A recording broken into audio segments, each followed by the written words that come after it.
The war in the Ukraine is clearly the dominant news story of 2022. Like any conflict of this magnitude, civilian families are adversely and profoundly affected. As women and children flee and evacuate, they are at particular risk of both human trafficking and sexual exploitation. This is a true humanitarian disaster which impacts the region and the entire global community. To help sort this out and explain some of the human trafficking issues and risks arising out of the Ukraine crisis, Val Richey, Special Representative and Coordinator for Combating Trafficking in Human Beings at the Organization for Security and Cooperation in Europe, or OSCE, joins Jones Day partner Harriet Territt for a very timely and important discussion. I'm Dave Dalton. You're listening to Jones Day Talks. Val Richey represents the OSCE at the political level on anti-trafficking issues and assists the 57 OSCE participating states in the development and implementation of anti-trafficking strategies and initiatives. Before joining the OSCE, Val worked for 13 years as a prosecutor in Seattle, Washington, handling sexual assault, child exploitation, and human trafficking cases. And based in London, Jones Day partner Harriet Territt has more than 20 years' experience advising the world's largest banks, financial institutions, and multinational companies on complex disputes, compliance, and regulatory issues. She represents clients in connection with investigations and proceedings brought by regulatory and enforcement agencies such as the Serious Fraud Office, the Financial Conduct Authority, and others. And she works with colleagues on cross-border investigations involving OFAC, the DOJ, and SEC, as well as EU antitrust agencies. Harriet deals with related regulation and law such as compliance with bribery and corruption legislation, money laundering, and criminal finance laws. In that context, she has undertaken highly confidential internal investigations and compliance reviews for clients. She has specific experience in helping clients with the increasingly complex obligations that apply to international organizations under worldwide sanctions and money laundering rules. Much of her recent work has involved assisting clients with risk assessment and structural governance issues. Increasingly, she works with clients on liability, risk, and governance issues arising out of the cutting edge of financial technology, or fintech, such as distributed ledger technology, that's blockchain, AI implementations, alternative finance arrangements, and consumer-facing products. Val, Harriet, thanks for being here. You have a lot to cover, so I'll toss right to Harriet to get you underway. Val, it's great to be connected to you again. Maybe we could just start with a bit of level setting. For anyone who isn't as familiar with the OSCE, can you talk a little bit about what it is, what its purpose is, and particularly what does your role as a special representative entail? Well, first of all, Harriet, thanks so much for having me on the podcast. It's a real pleasure to be here, and I really appreciate the interest of Jones Day in this topic. The OSCE is the world's largest security organization, and we're made up of 57 countries from North America through Europe and into Central Asia, all the way to Mongolia. And the focus of the OSCE is on promoting peace, security, and human rights. And we focus on a whole bunch of topics, from conflict prevention and resolution to election monitoring, and even including human trafficking. And the reason for that is that human trafficking has a number of really important security and human rights implications. So my job as a special representative is to support the 57 countries in their efforts to combat trafficking. And my team and I do that in a number of ways, including policy development and research and analysis, technical assistance and training, and political advocacy. And what that means is that I travel to a lot of countries and really try to emphasize the need to comply with international legal obligations and to invest politically, financially, and with human resources to combat this really massive challenge across the whole OSCE region. And I'm conscious we'll have a whole range of people listening, some from the business community, some more interested in the social and the policy side, but also quite a lot of young people who are maybe just starting out in their careers. You obviously just didn't end up as a policy special representative. How did you get to that? Do you have, from a kind of almost like a career advice perspective, where did you start out and what's got you to where you are now? Well, from a career advice perspective, I can say that the one thing I've learned is there's no one single pathway anywhere. Most of the people who've occupied my position in the past have been ambassadors, and it's an ambassadorial level position. I work in the diplomatic environment, which means I'm surrounded by ambassadors or ministers of foreign affairs. I operate in that kind of sphere, but my background is very different. I worked in state government for a few years after college and then went on to law school, and I became a prosecutor. And I was a prosecutor for 13 years before coming to the OSCE. And I worked most of that time in sexual assault, child rape and child molestation, sexual violence and trafficking, and commercial sexual exploitation. And the interesting thing about that is that although it meant I had to learn a lot about the diplomatic sphere when I came here, it also meant that I had practical knowledge that very few people in this arena have. And it gave me a really strong foundation for advising countries on what they should be doing because I had been in that position myself.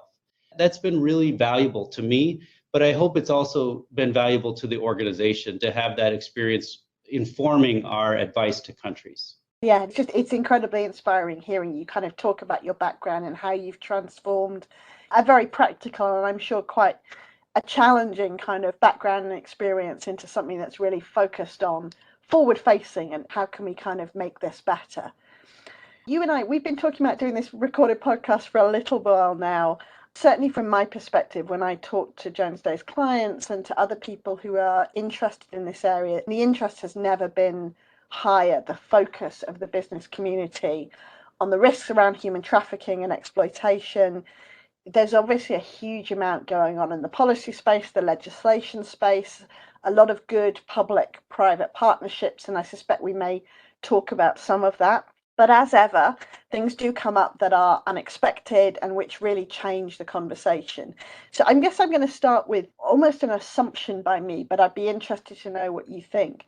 Am I right in thinking that the impact of the war in Ukraine is pretty much at the top of your to-do list at the moment? How does it kind of fit into everything else that's going on in your world? Well, you're exactly right. When we developed our work plan for this year, spending a lot of time on dealing with the war in Ukraine was not on the list. As you said, there are a number of massive initiatives globally on combating trafficking and exploitation that were underway that we were preparing to work on for this year. And then on February 24th, everything changed. And the war has dominated our activities, our thoughts, our initiatives, our responses for the last several months now. And the reason for that, you may be wondering, because as I said, I work on combating human trafficking and it's a war. So what's the connection there?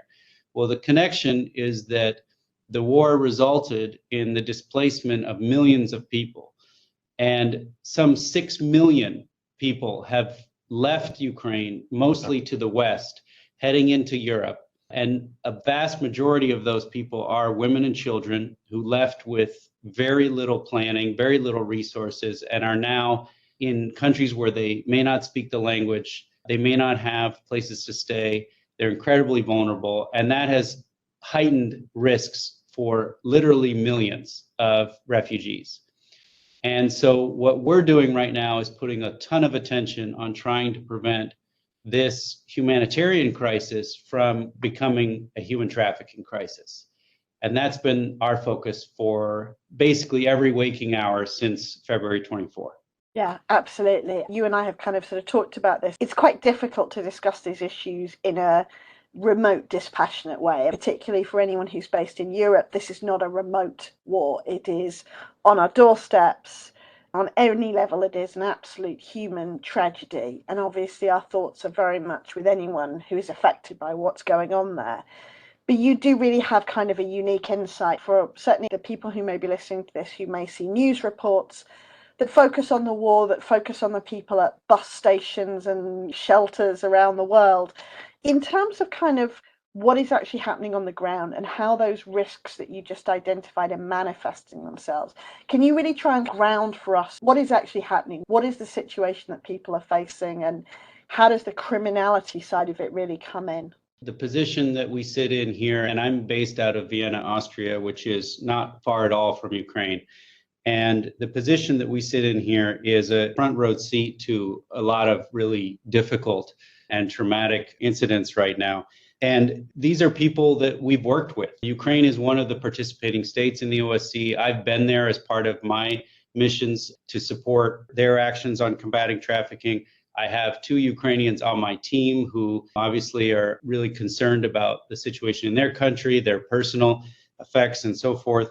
And I've been now to several of the countries on the border of Ukraine, including Poland, Hungary, Moldova. I just got back from my second trip to Moldova last night.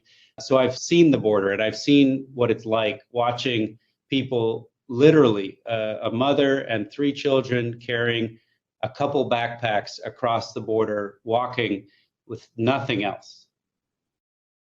What I saw on the ground on an individual level is magnified by hundreds of thousands or millions. And what we're talking about, as I said, is some 6 million people, mostly women and children, coming in states of extreme vulnerability. But that's not the only risk, is the current vulnerability. What we also know is that traffickers and organized criminals and individuals have traditionally exploited people in migration flows. They have preyed upon those flows to find vulnerable people to exploit for profit. And we've seen that back in 2015, 2016 in the migration crisis involving Europe and the countries around it. And time again, this happens. We've also seen it in other conflicts. And so what we know is that those risks are now magnified even more. And then what we also know is that historically, Ukrainians are among the most exploited nationalities in Europe, even before this war. And the reason I highlight that is because we know that organized crime has the pathways already established for exploiting Ukrainians, that they've done it many times before, that they know where to go, they know how to run their operations. And now what they've been provided with is this gift, if you will, in a very cynical sense, of millions of vulnerable people who they can now try to prey upon to take into this situation. And when you put all those things together, it's a toxic cocktail of vulnerability and risk. And we know that traffickers know this because we've had numerous reports of traffickers or suspected traffickers approaching women, girls, teenagers in train stations on the border in the early days, but now in places removed from the border, offering them rides, offering them accommodation, offering them money. We've seen screenshots of persons approaching young Ukrainian women online, offering them money for a job undescribed, but all they have to do is be able to talk to some men who like to speak with them, and it's helpful if they're pretty. These are very, very risky exchanges that are happening. And so we know already that they are aware of what this situation, the opportunity it provides to traffickers to exploit, and they're going to take advantage of that. Unfortunately, it's not just the vulnerability, but it's also on the other side of that. And what I mean is that we've seen indications of a strong demand for Ukrainian women and access to them. So this is a very dangerous situation and will become more dangerous as these Ukrainian refugees start to run out of their limited financial resources and become more desperate. And that's a real problematic situation.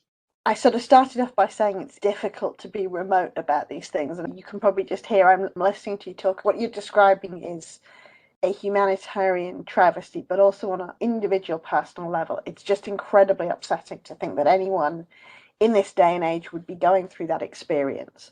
I do just want to say thank you to you and your team for everything that you're doing, because I appreciate that the OSCE is focused on this. You're well resourced for what you're doing, but something like this is not something you can plan for.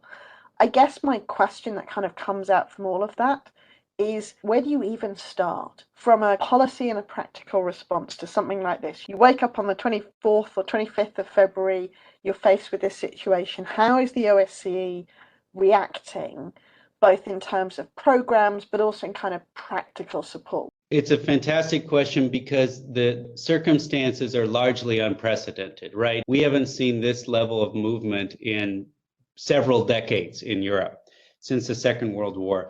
And it may sound a bit strange, but one of the things that helped us be prepared for this was actually COVID. And what I mean by that is that when COVID hit, it was a crisis that hit very quickly without a lot of warning and upended the status quo. And what we did in COVID was assess the situation, start to analyze it from a strategic perspective. That's exactly why we have the experts we do in my team, and try to think about what's going to happen and what will countries need to do to prepare for this. And we developed quickly a set of recommendations for countries to respond, including outlining online risks, which we predicted would be a serious challenge, and in fact were. And that prepared us for this situation with Ukraine. Even though the underlying causes are completely different, we realized that what countries were going to need as quickly as possible was guidance on how to respond to the risks of trafficking. They were largely focused on the war, on the security considerations, but what we needed to do was give them advice about how to deal with the trafficking risks. And we knew this to be true because they started calling us and saying, what do we do? And so that's great that they reached out for help. So what we did is we developed a comprehensive set of recommendations and guidance for them, focused primarily on prevention. We didn't believe that the early days would see a lot of cases right away. What we wanted to do was keep people who were vulnerable safe from entering exploitative situations. And we focused on a couple buckets. First of all, on meeting the immediate needs of refugees. And these are things like housing, transportation, access to medical care, access to childcare and labor markets. They need money, right? They need the opportunity to work. But if you're a mom with 3 kids and you don't have access to childcare, how are you going to work? So you can see it's a cascade of problems. And what we need to do is think about that from their perspective and then line up the solutions. So we were focused on immediate needs, access to official information in languages that they understand. It doesn't help to put, for example, guidance to Ukrainians in French or German if they don't speak that language. And then we focused on what countries needed to do in terms of integration. As this conflict is going to persist, that was our assessment. In the early days, they need to think about how do you integrate? What kinds of longer term or mid to long term solutions do they need? And then we wanted to emphasize the need to start anti-trafficking actions. For example, monitoring those online venues that I referenced earlier, making sure that there weren't fake job offers or Ukrainians being sold into prostitution through those websites. They really need to monitor that to make sure that people are safe. So we worked on putting those together, and now we're working on supporting countries in implementing them. I just came back from Moldova, where we had a roundtable working together to try to go through them, what's been done, what hasn't been done, what gaps remain. It's a tedious process, but it's a crucial process because there's so many technical layers to it that we really need to work closely with the countries to make sure that they implement it. One of the things I'm kind of always struck by when you and I talk, and this kind of has a resonance for my own area, which is very much around other types of corporate criminal liability, so things like money laundering, sanctions, also now supply chain, is just how sophisticated the verticals of people who are focused on the trafficking issue is. There's sometimes a perception that it's all guys in ill-fitting leather jackets in car parks with £50 notes, and obviously that is a part of it. But this is kind of a highly integrated, end-to-end, it's almost like a global business. It's just a global business that relies and preys on human capital and vulnerability. It's absolutely a business. In fact, it's an incredibly lucrative business. The global estimates of the profits, I emphasize, off of human trafficking and forced labor are $150 billion a year, which is more than the Apple Corporation. So I emphasize that because it's a huge problem involving millions of victims per year. And yet you're right that we're tempted to think about the problem of one actor here, or the movie Taken with Liam Neeson rescuing his daughter from a small gang somewhere. But it's actually much broader than that. It implicates numerous sectors of our economy. It implicates the technology sphere. It implicates the health sphere and construction sphere and so on. And so it takes a really holistic approach. And one of the things that we're doing to try to meet the scope of the problem is to really also focus on awareness raising. And so we've been doing a lot of efforts to conduct interviews, write op-eds, put out information on social media to really raise awareness around not only the risks in this particular situation, but the risks more broadly. And the result has been quite positive. You've probably seen more information about human trafficking related to the war in Ukraine than in any prior conflict ever. And that's great because that raises awareness for people who are at risk. It raises awareness of people who might be able to help people at risk. And it overall gives a better opportunity for people to avoid those situations of exploitation. So, I mean, one point I do want to come on to, when you and I were talking about doing this podcast, you said one thing that really did strike me, and that's you were focusing on the direct impact of Ukraine, and that's what we've been talking about in terms of the number of people involved. But also there's a bigger indirect impact that may be triggered by or may be exacerbated by Ukraine, but actually is going to be felt in different parts of the world. What did you mean by that? And where do you see those impact points being? It's a bit messy out there right now, Harriet, as you probably have picked up on. Yeah. It's a turbulent time globally, and that has real relevance to the work that I do because it makes me worried about how people are going to be incentivized to exploit others and how people in vulnerable situations might be exploited. And what I meant by that was that we have a series of global challenges, everything from inflation, which is pumping up prices and reducing people's financial stability. And that has been amplified, of course, by the war in Ukraine and pressure on food and energy prices. But second, we have ongoing supply chain disruptions that began in COVID and were quite acute already, and now, of course, are being amplified by the war in Ukraine. And what do I mean by that? Well, that food, for example, is already a shortage and likely to get worse. And the opportunities to source that food are limited. We see it in cargo or in construction field. We see it in the medical field.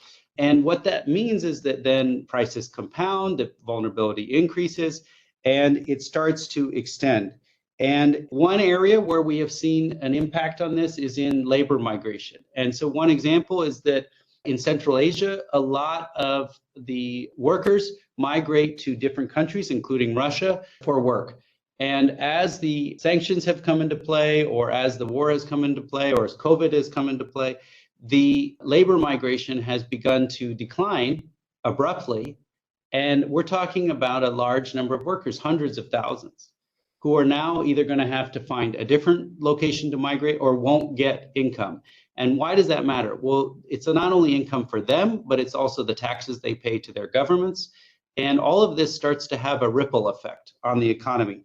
And that then translates into a whole bunch of other risks. Procurement buyers and companies are now going to have pressure to try to source materials or labor from other places. And then they start to maybe take risks that they wouldn't have before. And that creates more possibility of not only creating vulnerability among populations, but also potentially fueling exploitation by paying for goods and services that were produced by trafficking victims. One of the great examples of this was during COVID, when it turned out that governments in particular were buying millions and millions of medical gloves from companies that were using forced labor. And so in the response to a public health crisis, governments were unintentionally actually fueling exploitation and labor. And the United States, for example, took the unprecedented step of banning the import of those medical gloves based on the fact that it was forced labor. But that takes a lot of courage in the middle of a pandemic to say we're going to cut off the importation of these medical gloves, which we desperately need, because we don't want to fuel forced labor. And the result of that was to actually work with the companies to give payments to those workers and to try to improve the situation. But this is all a very long way of saying that compounding crises across the world are creating a number of situations and ripple effects that are really worrisome to me and a lot of other actors in the anti-trafficking arena. No, I can absolutely see that. And I think your point about the importance of businesses standing by their systems and processes as we go into this sort of slightly more uncertain environment is a really well-made one. And having set out the complexity and the challenges, we probably ought to try and bring it back to possibly some of the more positive things that are happening, or at least the kind of support that is out there. And that's really the backdrop to where I at least started this discussion. There is this significant global policy and legislation effort. It's not just one or two countries anymore. It's a broad base of countries recognizing that this is an issue which needs to be dealt with. on both a local, national, and a global basis. And certainly the most imminent example for me is the European Commission draft regulation on human rights and environmental due diligence. Frankly, that's the subject of a podcast in its own right. I suspect we won't get into the detail there, but it does sort of carry with it both almost like a carrot and a stick for companies, in the sort of sense that it sets out a process by which companies can benchmark their own systems and their systems of their suppliers, making it hopefully a lot easier to compare and contrast and drive good behavior in the market. But they also have the stick, right? There is this risk of civil, administrative, and potentially ultimately sort of criminal penalties. As laws like that are starting to come in, you spend a lot of time talking to businesses as well as governments all around the world. Are you seeing businesses start to engage with those new laws? Is there any key takeaway that you have? If we've got a client listening who is kind of aware this is in the background but doesn't really know where to start, what would you tell them to start thinking about right now? Well, the simplest way that I can explain the current movement in policy around the world is this. If we want to stop human exploitation, we have to stop paying for it.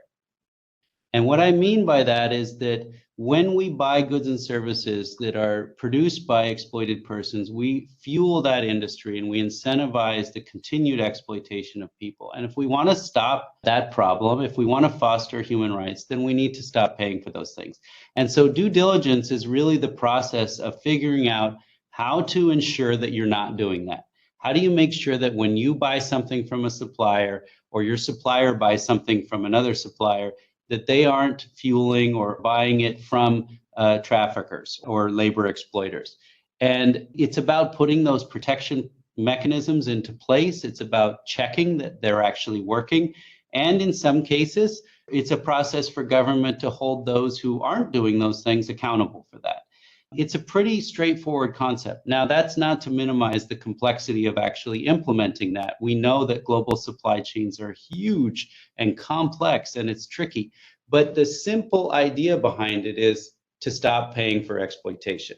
So the way that governments are approaching that right now is they're starting to pass laws that are requiring companies to take those steps to exercise due diligence in their supply chains.